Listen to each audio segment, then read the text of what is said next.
is getting time to get quiet, and it's freaking us out, just so you know. So we're saying amongst ourselves it must be because Commissioner Zimbow is not here. I don't think that is it.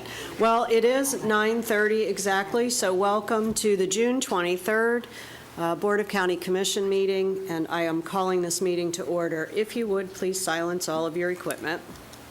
That would be awesome. We are going to start off with an invocation and leading the pledge from Pastor Blackshear, who is a member of the East Altamont community and has been a huge supporter for Rosenwald, and we appreciate you, and we thank you for being here as well. Thank you for the invite, and I know this is not protocol, but this is the best county commission in the state of Florida. Let's make it protocol. Amen. Let us pray. Father, we thank you and we bless you for another opportunity to come together to do the people's business. Lord, I pray for this commission that has always led with integrity and honesty and truth. Lord, that you would bless them, that you would bless our chairman, that our chair lady, as she leads this commission with balance, that you would bless each and every one of these commissioners and the decisions they're making today. Father, that they realize that people lie in the balance of what they do, that it is a weighty responsibility. We thank you for such a great commission. We thank you for those that serve on this commission. We thank you for their work, their history. We thank you for their purpose, Lord. And we ask you, God, I ask you especially, sometimes with public servants, we don't realize that they have lives and families. They have people in their lives that are affected by some of the things they deal with. Lord, they have loved ones that are sick. They have children that are in college. Lord, as they do the people's business, I ask today that you would handle their business. Lord, the forgotten business of these commissioners, that you would handle their business. In Jesus' name we pray. Amen. Amen. Amen. I pledge allegiance to the flag of the United States of America and to the republic for which it stands, one nation, under God, indivisible, with liberty and justice for all. Thank you. Thank you, Pastor. Pastor, you are why we love Seminole County. We have two proclamations this morning. The first one will be read by Commissioner Lockhart, and it is Code Enforcement Officers Appreciation Day, and we see you all there, and we appreciate you very much. Commissioner Lockhart. Commissioners, it is truly my honor to move the following proclamation of the Seminole County Board of County Commissioners, proclaiming June 1st through 7th, 2026, as Code Enforcement Officers Appreciation Week in Seminole County, Florida. Whereas code enforcement officers provide for the safety, health, and welfare of the citizens of Seminole County through the enforcement of local building, housing, and land use codes. And whereas these professionals are dedicated to protecting the environment and the natural beauty of our county by ensuring responsible property maintenance and compliance. And whereas, since Seminole County assumed full responsibility for code enforcement operations in October 2025, the program has enhanced service delivery through improved responsiveness, greater consistency in enforcement practices, strengthened customer service, and increased coordination with residents and community stakeholders. And whereas, in less than 1 year, this dedicated team, which includes 5 code enforcement officers, 1 supervisor, 1 manager, and 2 clerks, performed more than 2,500 inspections and achieved a compliance rating exceeding 75%, demonstrating their commitment to voluntary compliance, neighborhood preservation, and exceptional public service. And whereas, through their tireless efforts, code enforcement officers help to prevent blight, maintain high property values, and improve the overall quality of life for all residents. And whereas the Seminole County Board of County Commissioners recognizes the vital role these individuals play in community development and public service, often working in challenging conditions to ensure a safer community. And whereas the Florida Association of Code Enforcement has designated this first full week of June to highlight the importance of the profession, now therefore be it proclaimed that we, the Board of County Commissioners of Seminole County, do hereby proclaim June 1st through 7th, 2026 as Code Enforcement Officers Appreciation Week in Seminole County, and encourage all citizens to recognize and express their appreciation for the dedication and service of our code enforcement professionals. Adopted this 23rd day of June, 2026. Second. We have a first and 2 seconds. All those in favor? Aye. Opposed? Hearing none, passes unanimously.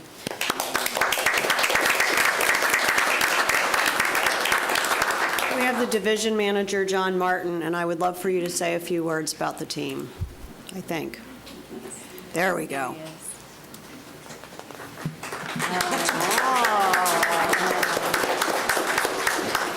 Spontaneous applause from the team. Because everything in that proclamation is correct. That's right. It really is so much better. I apologize now for being a little choked up, That's awesome. but being able to come to Florida's natural choice and deliver a code enforcement division that's professional, that's community-focused, that met each one of your goals has been a lifelong honor. And it's my privilege to serve the citizens of this wonderful county. And I can't take any of the credit for it because my team, if you guys would please stand up in the back of the room.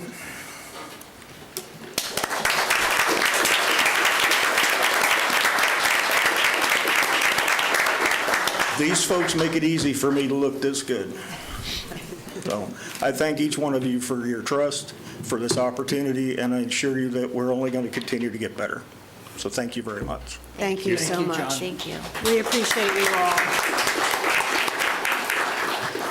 I don't know if you saw it, but you got a little standing O from your team as you were walking back. Just, let's get that on the record as well. The next proclamation proclaiming July 2026 as Parks and Recreation Month in Seminole County will be read by Commissioner Delory. Thank you, Madam Chair, and we all have so much to Oh, be... don't leave yet. We're going to take pictures. Don't leave yet. Don't leave yet. You've not been sprung from the asylum. They have code enforcement to take care of.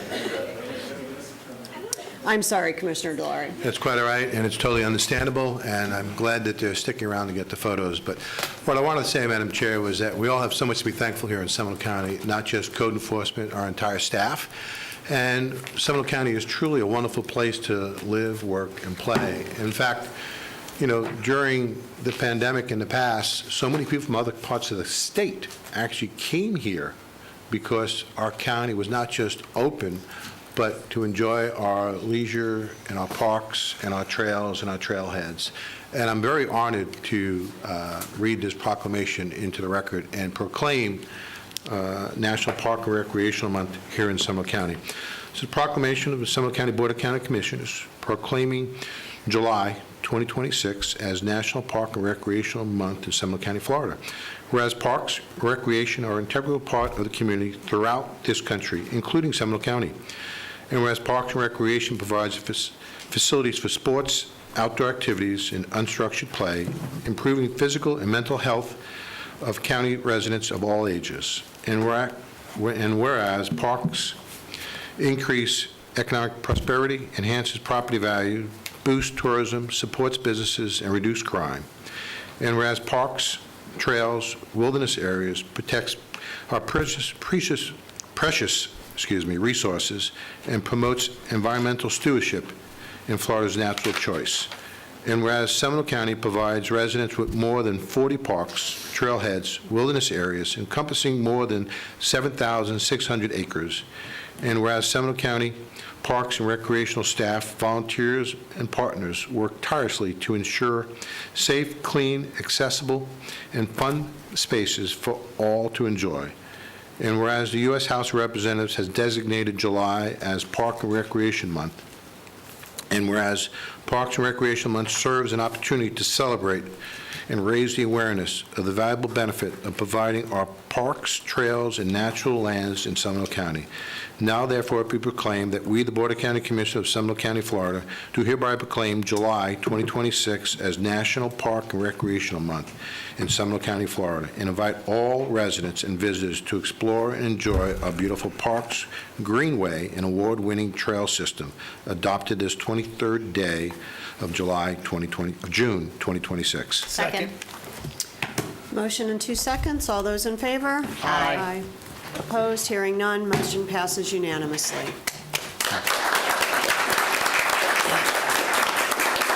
We have Director Rick Durr here. Rick, would you like to say a few words?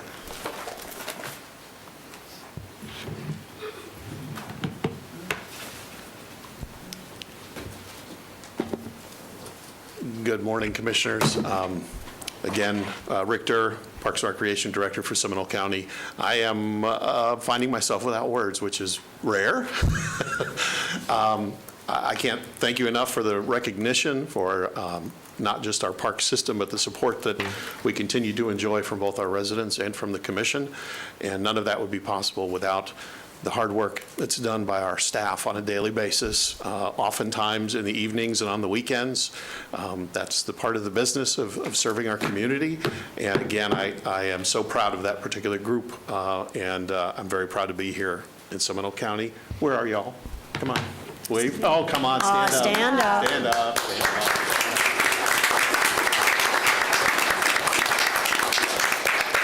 So thank you again. Appreciate it. You're welcome. Much appreciated. And now, if we have code enforcement come down and meet us on the floor, Commissioners, will you meet me down for pictures?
So Chairman Herr and I did a ribbon cutting for a section of trail yesterday with a group of folks, and it was warm. It was actually oppressive.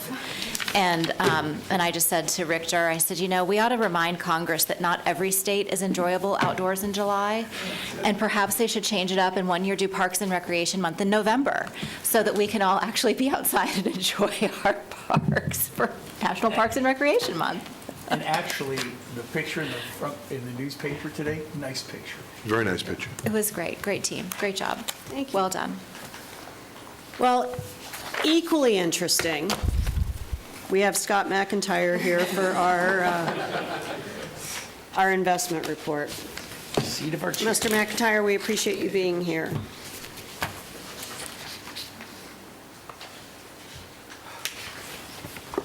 Thank you for allowing me to be here.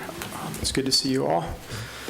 And I kind of feel like this is Groundhog Day because it feels a lot like what I've said the last couple of times I've been in front of you, because a lot it feels like it's close to changing and then it doesn't quite get there. So obviously right now events in the Middle East continue to drive the financial markets. I wouldn't look at stocks today. It's pretty brutal. But from the standpoint of investing, obviously we're more interested in the bond market, and yields are rising, and the reason yields are rising is because inflation is rising. And, you know, the big question is what the Fed is going to do. Are they going to cut rates? Are they going to raise rates? And that's really unclear right now, as it should be. But the reality is it's going to be much later this year before anything happens at all. So from the standpoint of the portfolio, that means that the earnings are going to stay pretty close to where they're at, which is good. Obviously, you need investment earnings. And we have been quite conservative over the course of the last 3 or 4 months, you sort of stepping out of the way of the market. Again, yields have been rising and rising and rising, and I expect they're probably pretty close to the top right now, but I'm not sure that we really want to step in. Liquidity is something that's very important.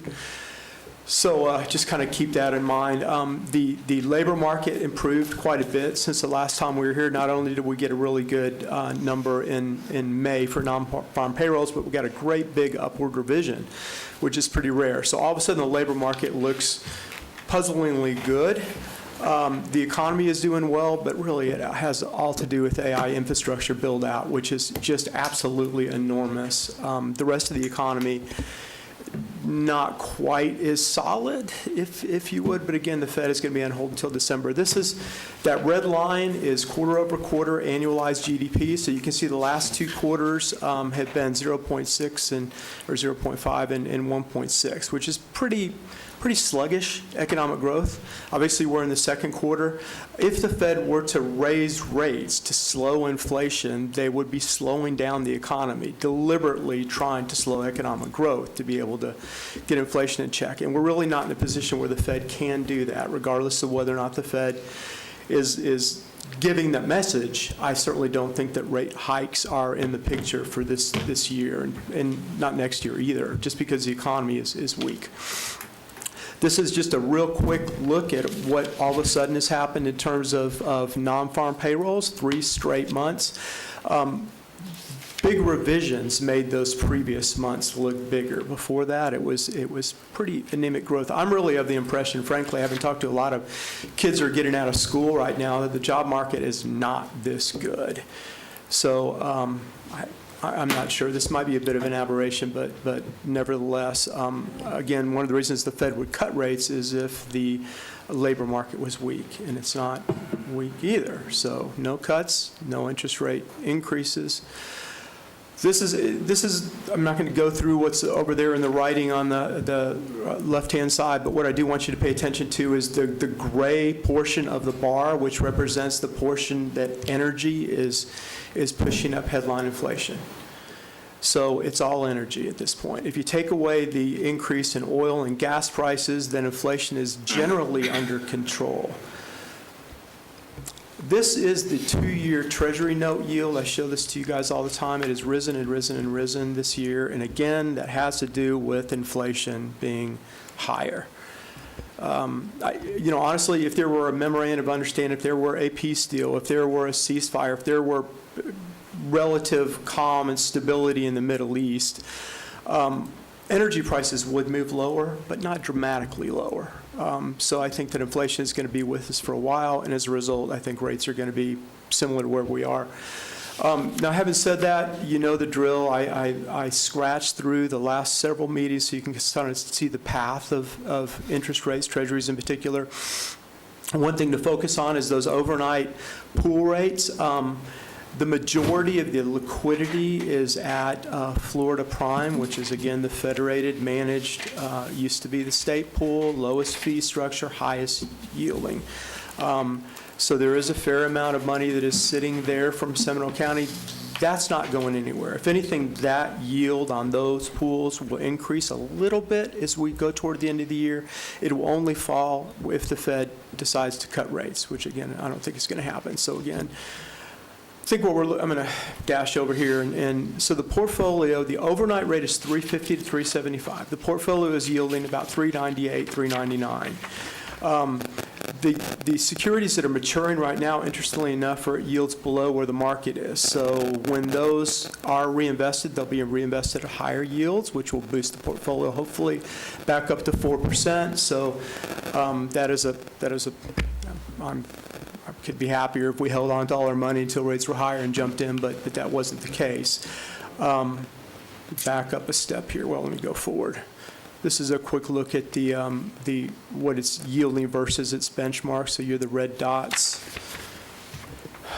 And then back over here. So maturing investments, as I said before, the two-year note right now is above 4%. Securities are maturing at 388, 392. They'll be reinvested back above 4%.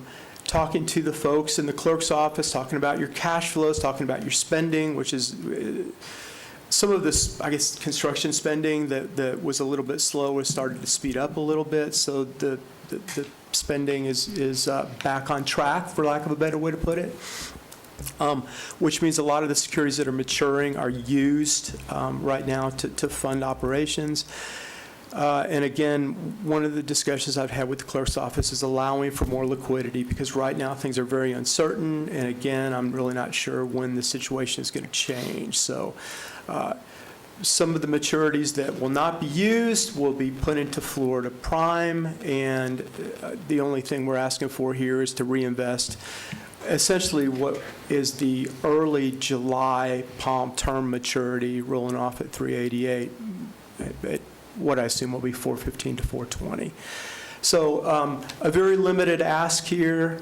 And as I mentioned before, this isn't us just mailing it in. This is whenever you've got a lot of uncertainty and it looks like yields are going to stay elevated, you increase your liquidity. And of course, at the same time, there are spending needs that are happening as of this time of the year.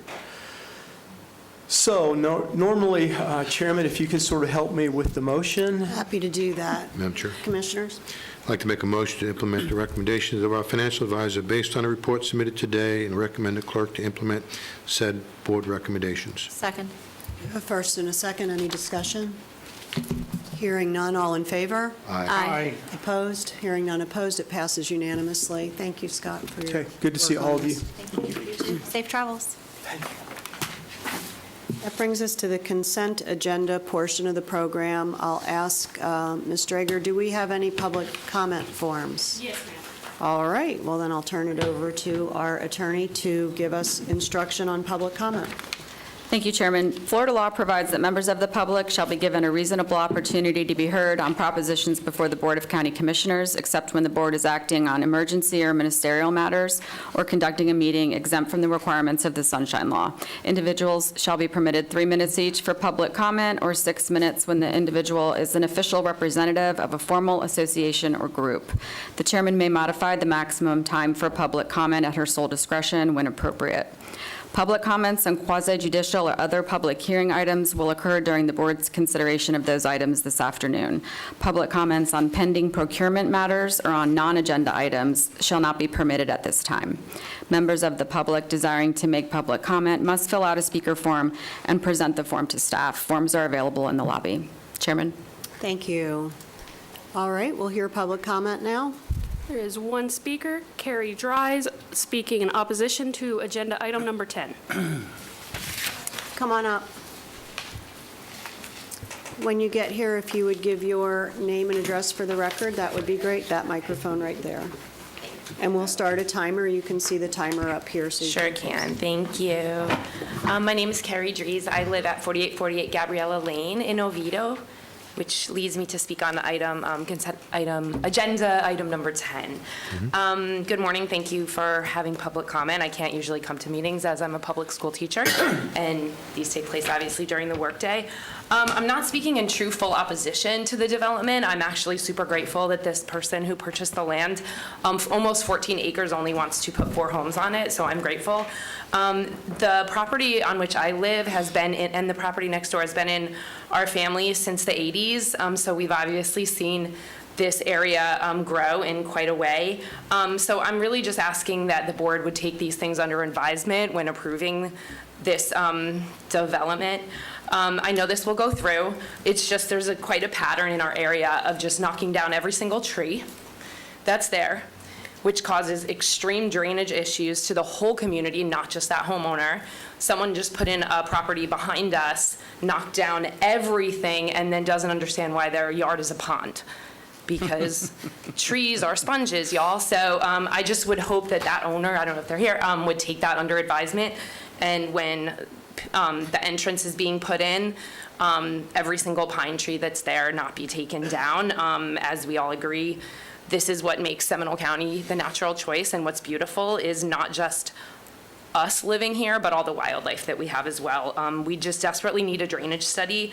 Gabriella Lane goes up to, it's Tuscawilla, and then Brooks Lane and Redbug. It's just this little rural enclave of a square, and Brooks Lane acts almost as a dam.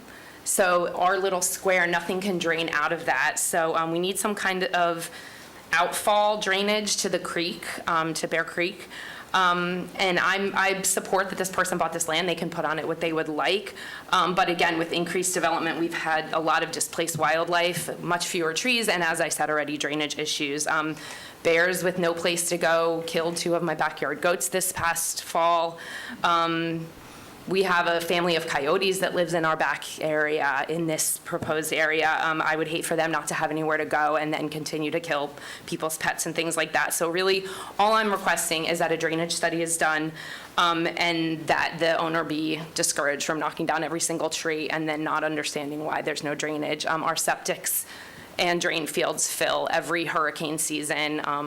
The land is super saturated. So that is all. I appreciate you. We appreciate you being here, and we appreciate you teaching our kids. Thank you. Thank you. All right, commissioners, that brings us to, that was it, right? Yes. That brings us to the consent agenda, item 4, 4A through 17. Madam- County manager and deputy county manager, anything to pull today? Nothing to pull, just noting that there was an addition to the agenda on Friday, item 4A, which was 4A. distributed to your offices. Commissioners, anything to pull? No? I'll look for a motion. Yes, Madam Chair, with the understanding that our development department will, take into consideration the young lady's comments, which were well taken, I would move constitutional officer consent agenda number 4, special addition 4A, and the county manager consent agenda items 5 through 17. Second. I have a motion and a second. Any further discussion? Hearing none. All those in favor? Aye. Any opposed? Hearing none opposed, it passes unanimously. Thank you.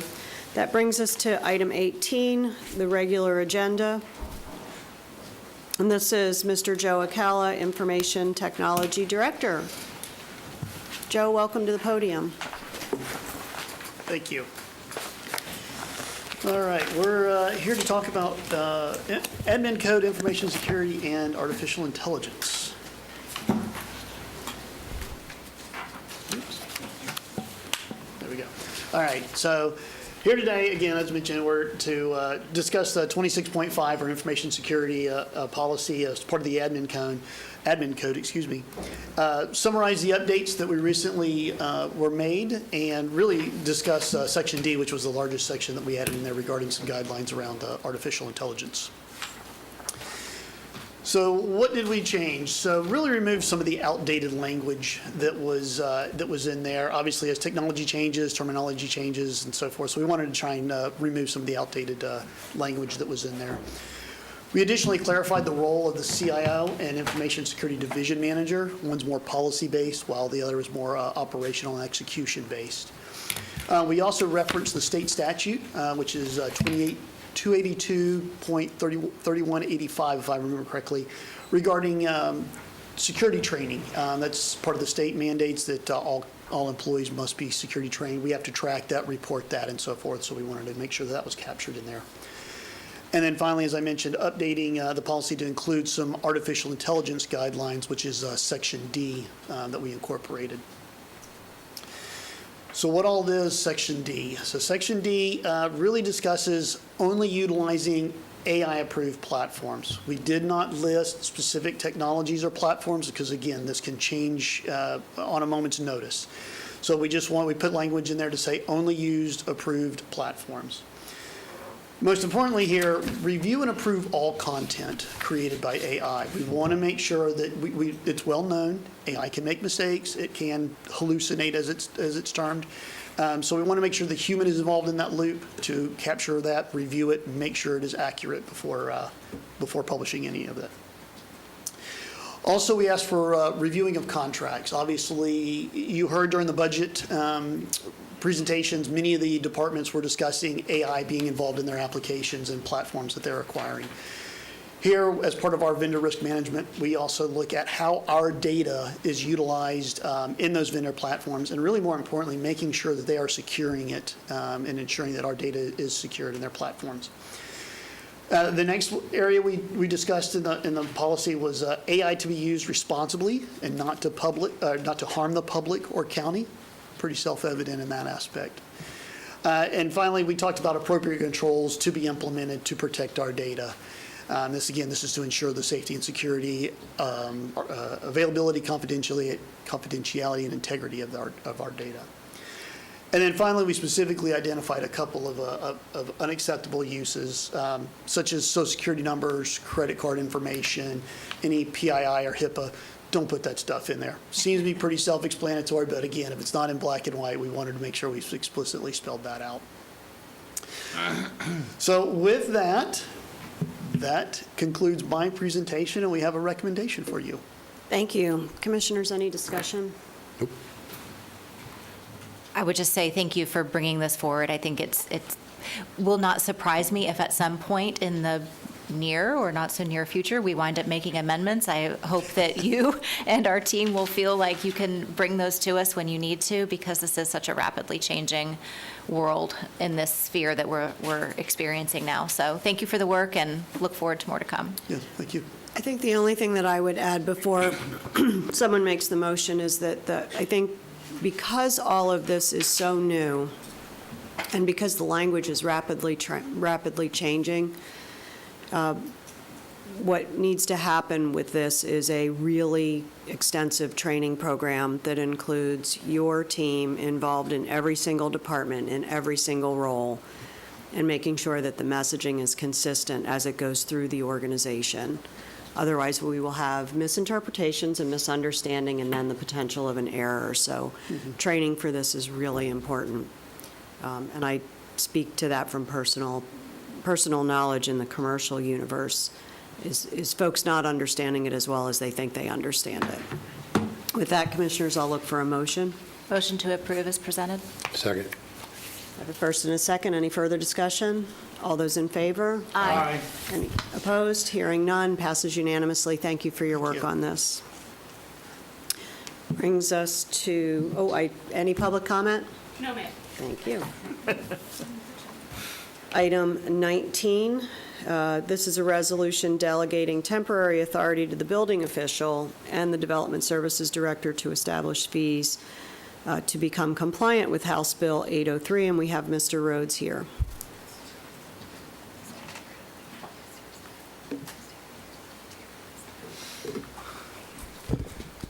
Thank you, Madam Chairman, and good morning, Commissioners. Briefly this morning, as you all know, legislature went through their session and passed a number of bills related to development services fees, and other activities. House Bill 803 passed, and it provided us with a number of things to be concerned with. one of which was our fees. And so the resolution we're presenting to you here today and asking your consideration for addresses the fees, in particular the deadline specifically associated with the adjustment of building permit fees, which is July the 1st.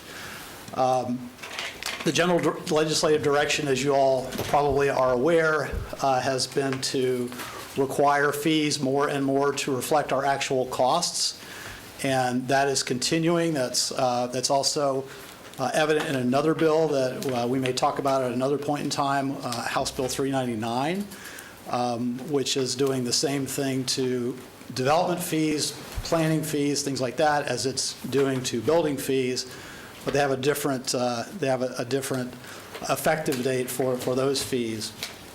And then in general, there are also, as you all know, again, a lot of state mandates for permit applications, turnaround times, processing times, penalties associated with all of those things. And so we're continuing to kind of look at the long-range nature of a lot of this legislative wind, let's say, to try to make sure that we account for it in a way that we don't have to keep coming back over and over again.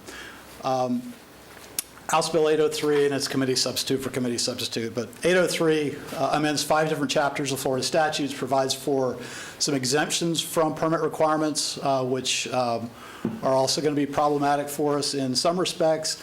It does prohibit fees from being based off of value of projects and provides the fees cannot exceed the actual cost that we incur as a county to provide those services. Also requires local governments to create a registration system for private providers. Private provider inspections and plan reviews are becoming more and more prevalent across the state as demand for housing and speed and a lot of other things, again, continues to put pressure on us all. It also sets a minimum reduction of fees in the statute for when private providers are utilized by developers or builders.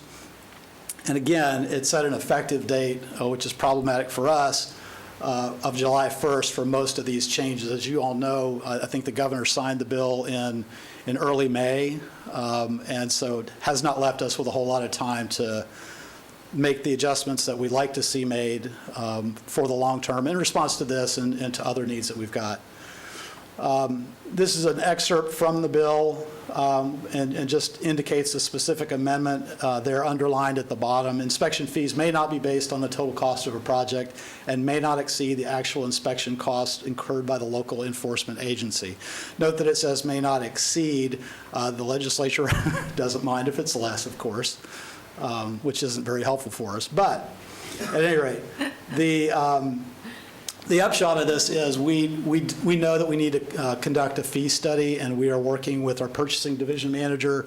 We're looking to piggyback.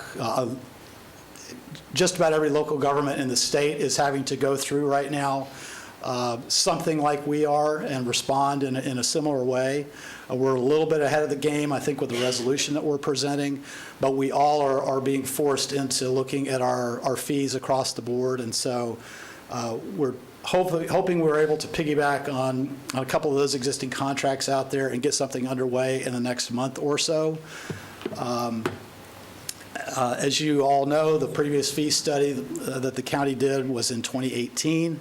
It did not result in any changes. We had a lot of recommendations, but it did not result in any changes to our fees. Most of our fees have not changed since 2008. So very important that we do this study, very important that we look at those actual costs and program that into our new Excel platform as that comes online, as well as kind of do the deep dive and figure out how much it's really costing us to provide all of these services. And again, the fee study is not going to just address building permit fees. It will also get into the rest of the development permit fees, whether it's a subdivision plat or a variance or what have you. So it's going to cover a lot of ground, and it'll be a lot for you all to be thinking about in the future.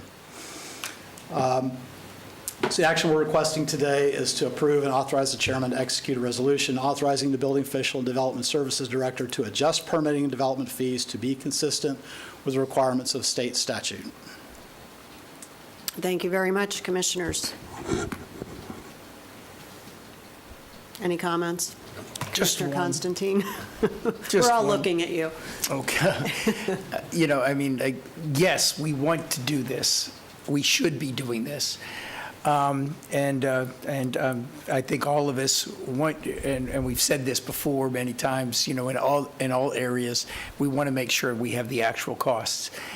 But it would be remiss of me if I didn't say also that this is once again, Tallahassee telling us one size fits all, and they got mad at somebody got mad at somebody because they raised the fees somewhere else and ran up to Tallahassee and said there ought to be a law, and therefore, now we have one size fits all for everybody in the state. With that, I'll be looking for a motion. Move approval of the request. Second. All right, any further discussion? Hearing none, all those in favor? Aye. Any opposed? Hearing none, it passes unanimously. Thank you for your work on this. And Thank you. keep us ahead of the pack. Absolutely. Thank you. It's like getting your order in at a restaurant before the Kitchen gets 30-person small. party gets their order in. Yes. And it's probably good business for the fee study people. All right, well, was there any public comment on that? That's good, because we're ready for our next item. And this brings us to a work session on stormwater, and I see our Tawny Allure standing here, ready to go, with a team behind her that's ready to step in at a moment's notice. Thank you. Thank you, Chairman. Thank you, Commissioners, for having us here today. My name, as the Chairman said, is Tawny Allure. I'm the Public Works Director here at Seminole County. The presentation that we have before you today, we mentioned this back in January and February when Joe LaFaso was given all the updates on our basin studies. And we told you then that our next step was to take all the projects that were identified and evaluated as part of the basin studies and put them all together into a stormwater master plan. We consider this stormwater master plan that we are going to present to you today as a living document. Of the 106 projects that have been identified, only 8 are in various stages of project development under our third-gen funding. We do need this master plan for us to continue to go after funding, whether that be federal funding, state funding, or just funding with our partners. So this is a very important document for us in this county. As I've mentioned in the past, it's been very successful in getting additional funding for these drainage projects. The rest of the projects have been ranked, but have not been funded, and that is up to you. So at various points in the future, we will come back to you to move these other projects forward as funding is identified. So with that, I'm going to turn the presentation over to Joe LaFaso, our Assistant County Engineer, and we also have Ricky Lee here from Jacobs to present the presentation. Thank you. Thank you, Tawny. I am Joe LaFaso, Assistant County Engineer, and I am here today to present on the updated Stormwater Master Plan. There we go. Thank you. The purpose of this presentation is to update the Board of County Commissioners on the finalization of the updated Stormwater Master Plan and to request the BCC accept the updated Stormwater Master Plan into service. Today's agenda will go over the project background, current status, and requested action. The background of this project is that its purpose was to update the Stormwater Master Plan from 2018. The updated Stormwater Master Plan contains all the new project concepts from the new basin studies approved in early 2026. It also includes project concepts from the various nutrient studies. It provides project prioritization using the same evaluation criteria as the basin studies, but on a countywide basis. And it creates a technical framework for future policymaking decisions regarding flooding protection and water quality. Wait, no, we don't have a quorum. He's still here. I'm not going nowhere. Okay. I'm still here. I've got 2 years. I'm good. Good to know. The current So status. for the record, we do have a quorum. We look Bob is pretty just low. off camera. The current status of the project is county staff have. I'll come back down. Thank you. Oh, now we have Big quorum. big quorum. Joe, we'll stop wiggling around if you keep going. Okay. How about that? No, it's no problem.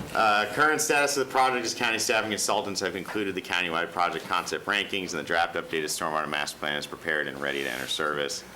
At this point, I'll turn it over to Mr. Lee to continue the presentation. Thank you, Mr. LaFasto. Thank you, Commissioners. My name is Ricky Lee with Jacobs Engineering, and we'll talk about the Stormwater Master Plan update.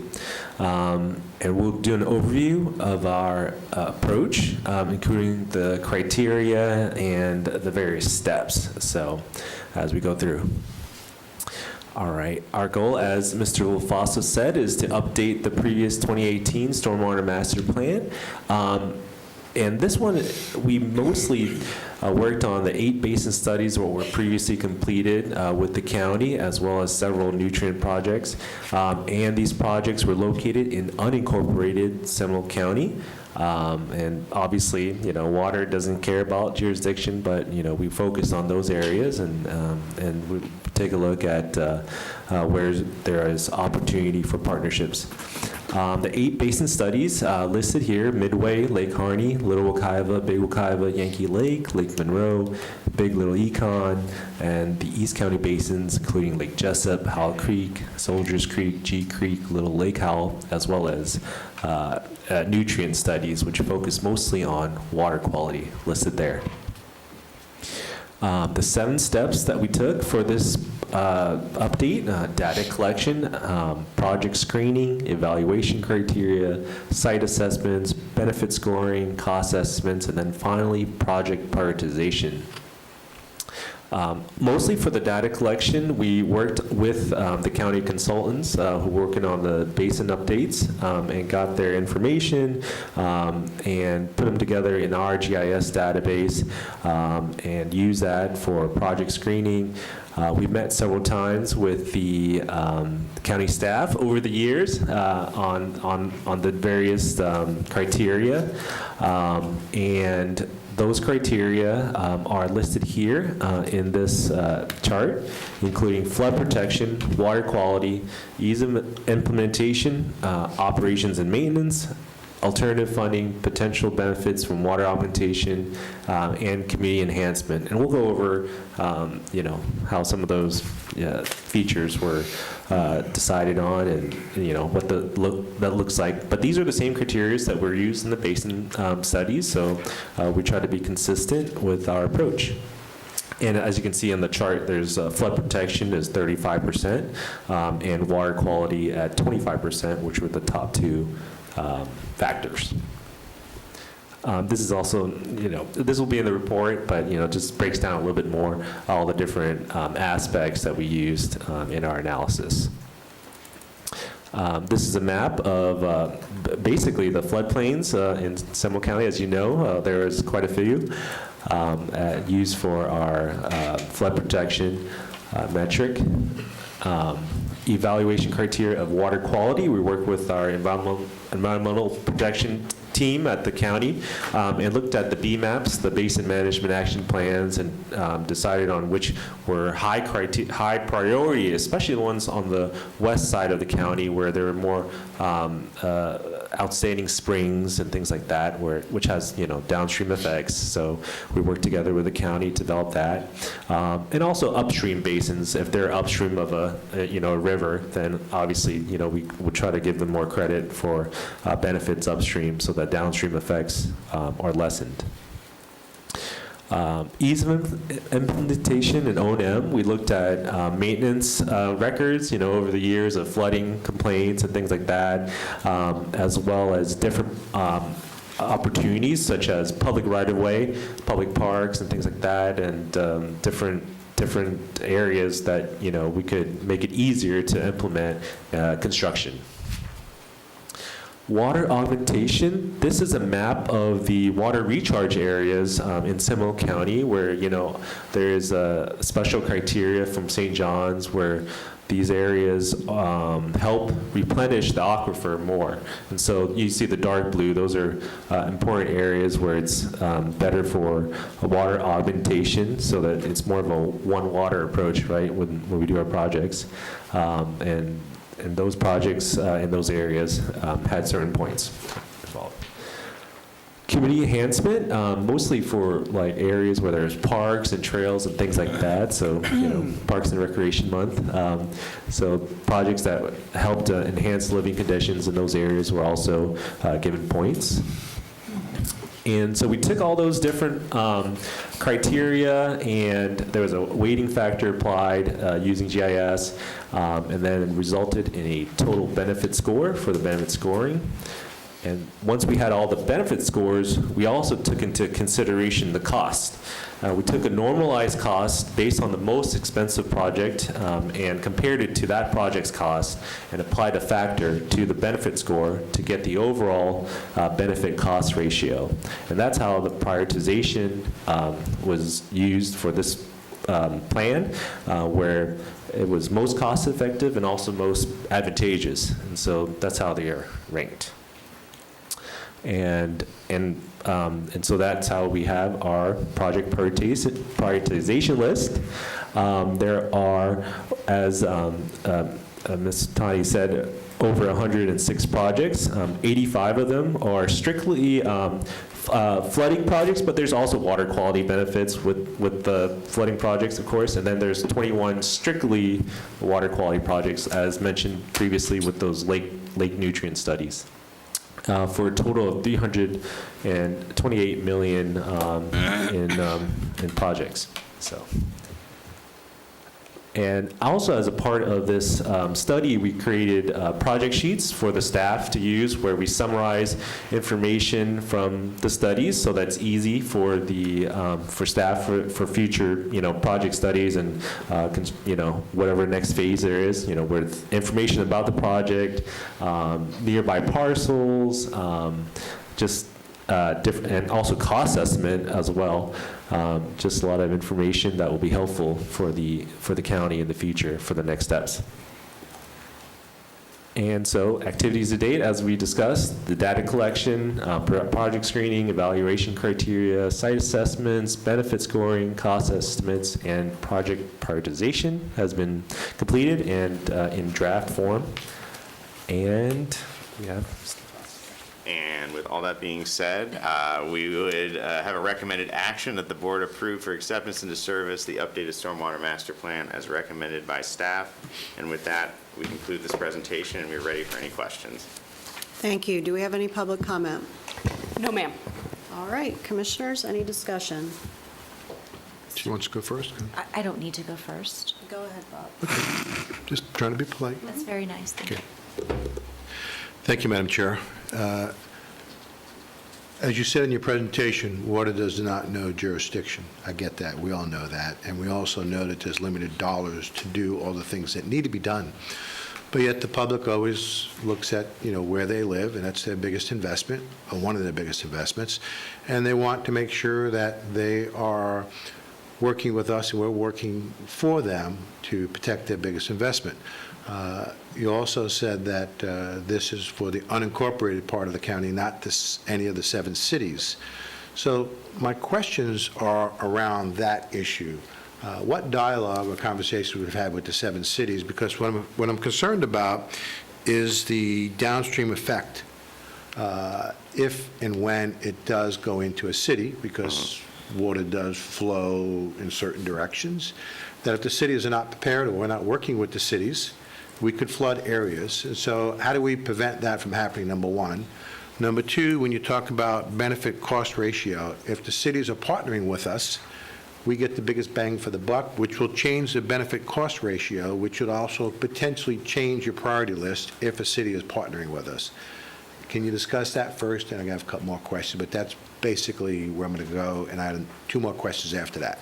Sure. So you're exactly correct. Those are all very important points.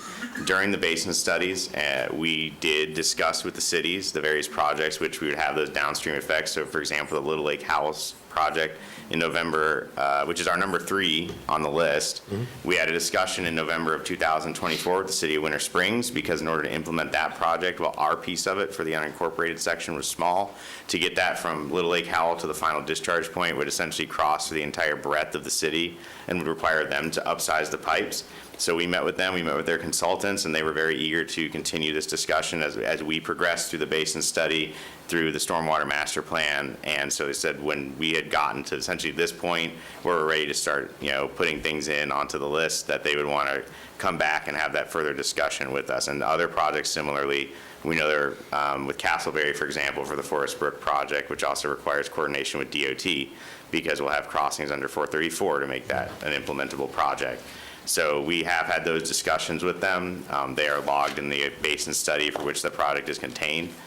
And yes, so the funding question as well, the ranking, that those 7 criteria that we had, it wouldn't affect that, but it would obviously affect the speed at which we could implement a given project if we were to get more funding partners on board that were able to cooperate with us and advance those projects. And so what I'd like to see, if the board would agree, is that in your analysis or your spreadsheet, that there's something in that spreadsheet that actually identifies if there is a downstream effect with the city, and that we need to make sure that we're coordinating, because at some point, these dollar figures are so high that we don't know what year we're going to be implementing this. So hopefully we all get this done within the next year, but that's impossible. So over the years, people do change, and I'd like to make sure that as this master plan has been updated, that we identify in the master plan the downstream effect, and that the partnership is needed so that it doesn't get lost. Those are my concerns. No, we can definitely make sure that that's noted in the plan. Commissioner Lockhart? Well, I think Commissioner Larson, you had 2 more questions. No, that was it. Okay. But thank you. Okay. I want to ask a couple of questions that may wind up being a little bit of a rabbit trail, if you're okay with that, Chairman? It's relevant. It They are depends, relevant. But yes, go for it. Okay. So looking at your evaluation criteria sheet, water augmentation, slide 18. Switch it back. The issue of recharge areas, and I picked up in the fine print in the bottom, where it says, stormwater can provide benefits to the county's water supply by integrating into their water management approach. This integration is done in 3 ways: providing a source for groundwater recharge, water for landscape irrigation, and direct augmentation of stressed wetlands and lakes. Okay. There can be things working at cross purposes here when we are talking about augmentation of water to stressed wetlands and lakes. If that stormwater is not being treated in some fashion, then we are creating water quality problems. And now we're in an NPDES TMDL issue. So how are we suggesting that people who live on lakes or water bodies irrigate from those lakes? Because we're saying that this is helping to provide water for landscape irrigation. Walk me through the prioritization of a citizen who has stormwater that is flowing across their property into their backyard or somewhere near their property where there is water. We're saying as the county, we want these to be water recharge areas. This is a good thing, can be used for irrigation, stressed wetlands, lakes. How do I, as a resident, as a property owner in that environment, respond to that intent? You want to take that one? Try to help respond. In terms of these stormwater projects, right? For example, when they are providing flooding benefit, okay, that's the number 1 item. Regarding stressed wetlands and lakes that are possibly nearby, right? For example, there's been development and maybe they're not getting that replenishment. Typically, the stormwater would have to be treated before, it gets, left out, discharged into said wetland as part of St. John's River Water Management District district ERP requirements. And so any project that, we implement, we'll have to follow, DEP and St. John's requirements of water quality, especially. So hopefully, obviously with these projects, whether it's upsizing pipes or, having new stormwater ponds for places that don't have treatment already. Usually, I think they usually would have it, right? Like, for example, downstream of that neighborhood, there's usually a pond or something like that. That would get to the pond better, and then also from that area, after it has the pollution abatement,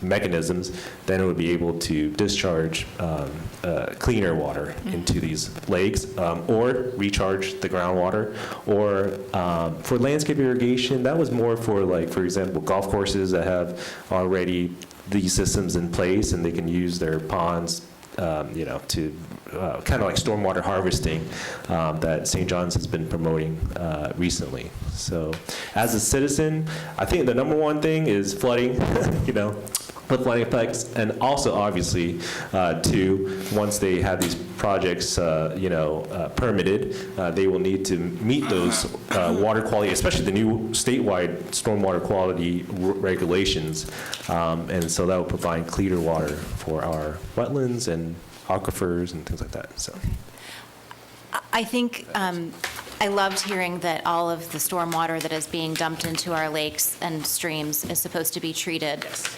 I am here to tell you it is not. It's not. Where's our code enforcement folks next? Yeah, so No, so this leads me to my second question, which is, we have had stormwater master plans in this county for decades. There have been subdivision retrofit projects identified that were supposed to help with the discharge of that untreated stormwater into our lakes and streams. And those projects have not been completed. It's been over 25, maybe 30 years some of them have been identified. I'm looking to the back row because there's someone who was here back in the day when those were identified.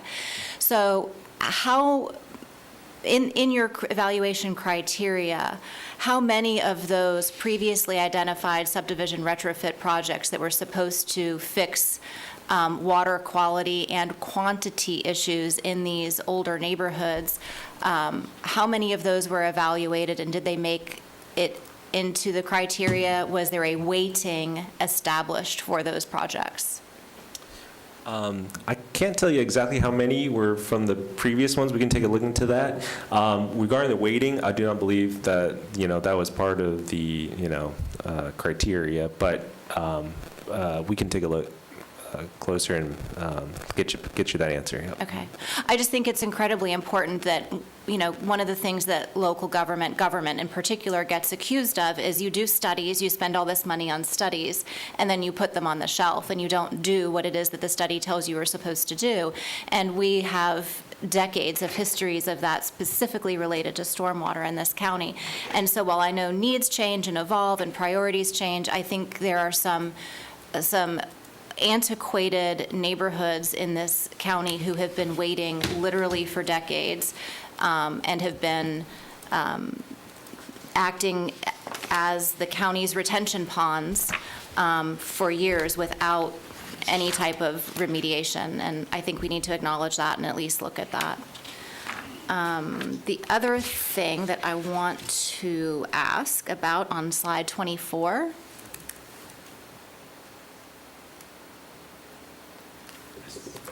also in the really fine print. Oh, yeah, this is the outdated version. I do apologize. We've been updating them, but we've been waiting for the final. Well, I don't know that what I'm pointing out is necessarily outdated. Oh, sure. Okay, so down in the bottom, Yes. where it says, you have all the different criteria, likelihood of right-of-way acquisition requirement. Yes.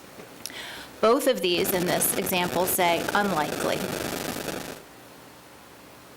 So how did we determine whether likelihood of right-of-way acquisition is likely, unlikely? How many other variations of that, what's the scale, and how did you decide that these were unlikely?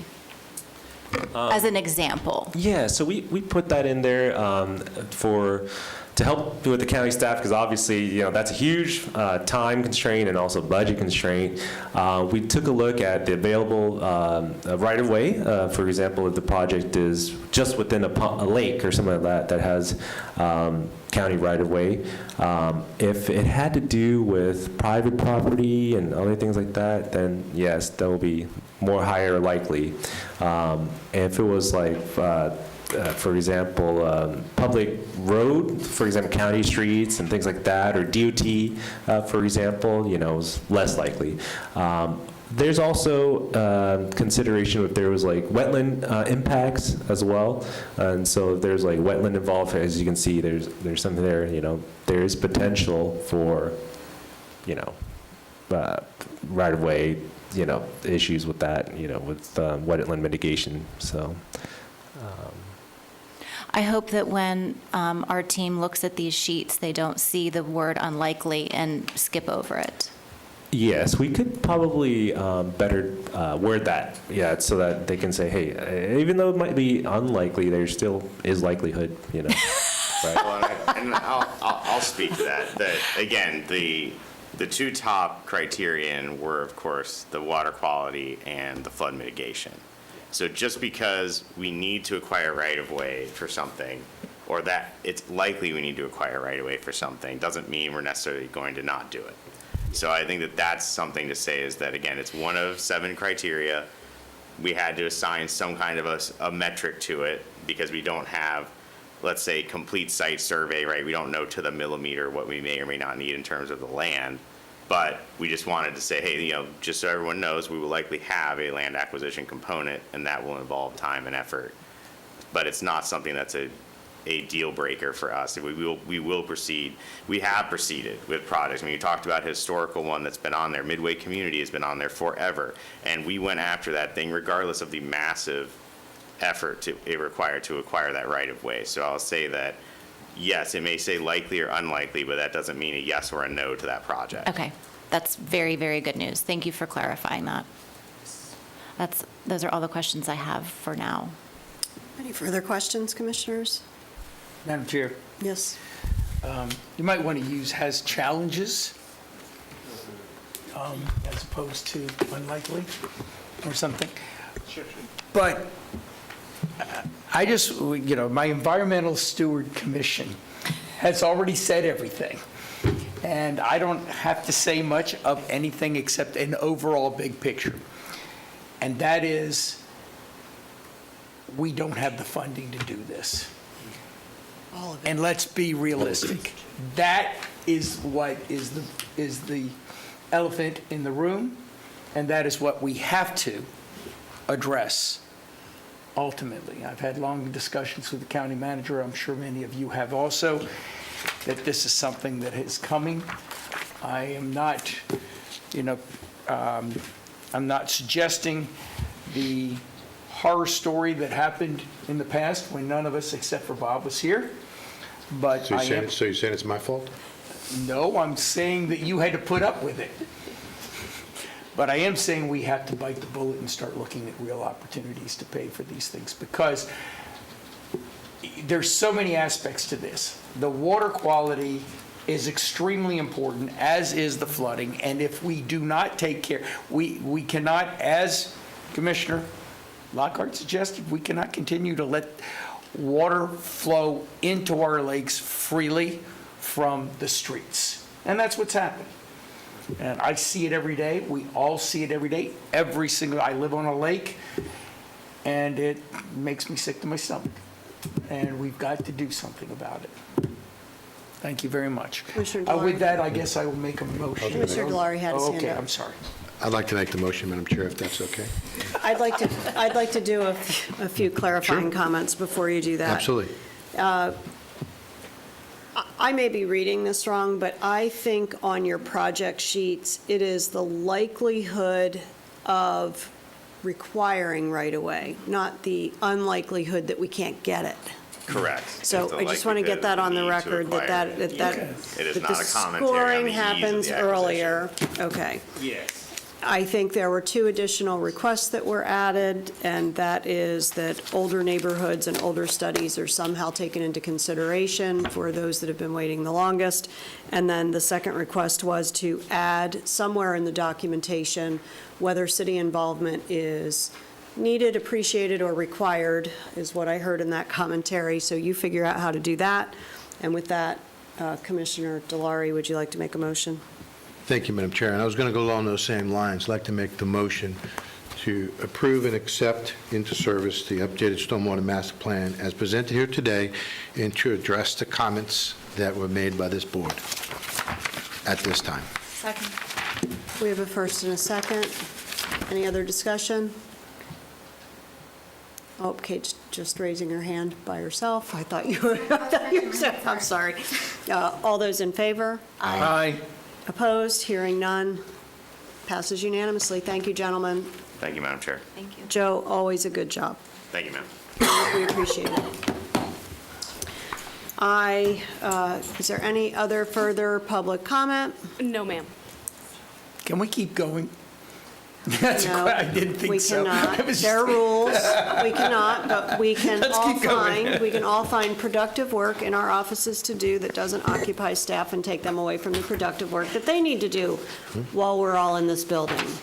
So with that, we are adjourned until the afternoon session.